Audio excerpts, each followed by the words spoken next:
What's up, guys? Harry here, known as Trade Sharp, and bring you this quick update. Today, won't run the intro to save time because I want to see what Bitcoin is doing. So, simply, I'm looking here at the CMEs because CMEs is also a good chart to look at, and also we look, the 3-day closure on spot price will close in a day, but the CME closure will happen today.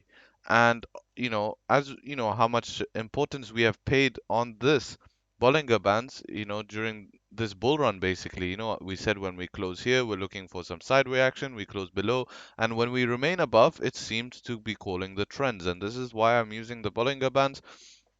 They are playing out very well. We see simple backfills and playouts on Bollinger Bands. So here we can see in 12 hours and 56 minutes we do have a CME closure on the 3-day Bollinger Band, and we do look highly likely that we're going to close above. The Bollinger Band is currently coming in at 36,526. So if we remain above that for today, then I look for some more trending action, some more upwards trending, and we'll go into the lower time frames to see some targets. So let's jump in there now. So bring back our drawings and let's start with the 1 hour actually. So looking at the 1 hour here, yesterday we did hold that base quite nicely, and we started printing probably on the 4 hour as well, a nice lower high structure, high lower high. I was explaining that I would look for a little downside, and that's exactly what we got. Remember yesterday, guys, I said if we do break this structure here, I was looking at this yesterday. I said we most likely will come down to here, and I was teaching you a bit of price action, and as you can see, that perfectly happened, right? We broke this structure here. Where does the wick come down to? Perfectly here. You can see that. So this is a bit of price action.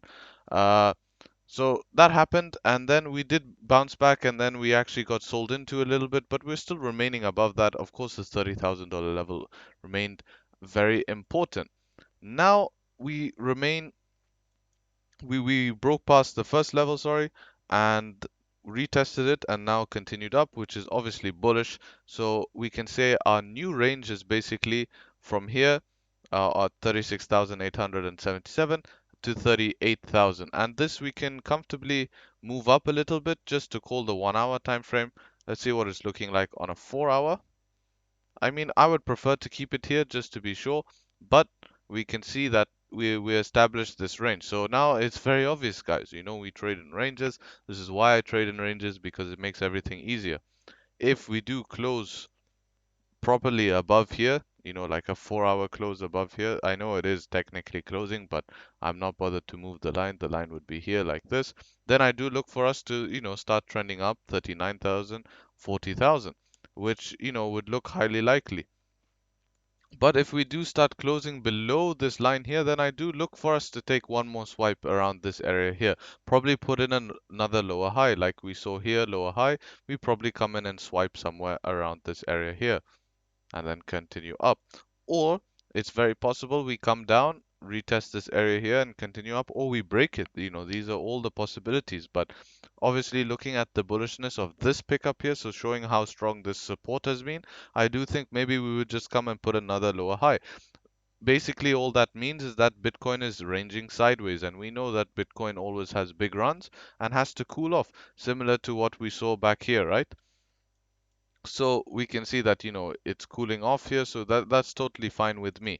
Now, it does look very bullish in the immediate short term. I mean, looking here, it is bullish to go and test all-time highs, and I do think that if the CME closure does close above the topside Trology band, which I showed you in the beginning of this video, then yes, I do think we will go and retest some of these all-time high areas.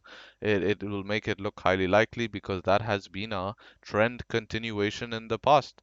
So, you know, what else? Let's have a look at Stokes while we're at it. So you can see Stokes are actually getting fresh cross up, which I like to see. 2 hour Stokes is actually crossing down. Let's see the relevance. So that means we might come back here and retest probably maybe around here 37,500, maybe the bottom part here.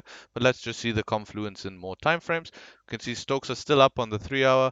Stokes are still up on the 4 hour. So until I see these 4 hour Stokes start to cross over, I do think we will have extension. They do look like they want to cross over, but until that happens, I can't say because you can see that they've got into the 93 read and we are in the 86. So they still have some way to continue up. So until that condition is met, then I don't, I see us continuing up bullish. You can see that, you can see that when to cross down, the price has to cross 36,000. So we do have quite some room. So let's look at the 12 hour. Let's see. All right, I like this. Look at this, guys. So we have a confirmed upwards tick after this dump on the 12 hour. And, oh my days. I hate this. Sorry, guys. One second. Move this up. So we can see on the 12 hour, we have a nice confirmed tick up, which I like to see. And for it to cross back down, it would have to close 35,000. So I would like to see this start extending, and that would be very, very, very, very good. And it looks likely it will. Uh, this is crazy, this stuff, huh? I wanted to move there. There we go. Now looking at, let's have a look at the daily. Do I see anything? Let me see this bigger. So looking at the daily here, we do actually have, look at this, one low here, catching another low here. So it does look like there is some sort of formation forming in the Stokes on the daily. And the formation we are forming here is, remember, for these daily to cross up, we need to cross 40,000. So we could just range in this area a little bit more before crossing up, because if you see, we caught this low here in September, we've caught this low here in December, and now if you look at that, that's sort of forming a trend line here. You see this? So we have a possible chance that it would come here and retest this trend line and continue up, and that's a great opportunity, to be honest. If that, uh, yeah, I'm glad that that's presented itself.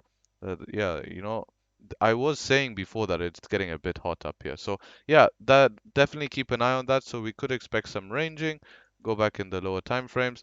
So to wrap everything up, yes, we are getting rejected now. The 1 hour Stokes have been calling it, but they are crossing up. So as long as we hold this, yeah, 18-2, so they might cross down now, and if they do cross down, I'm not worried. Obviously, the Rangers play, we could, I do look maybe for it to come back down and retest here.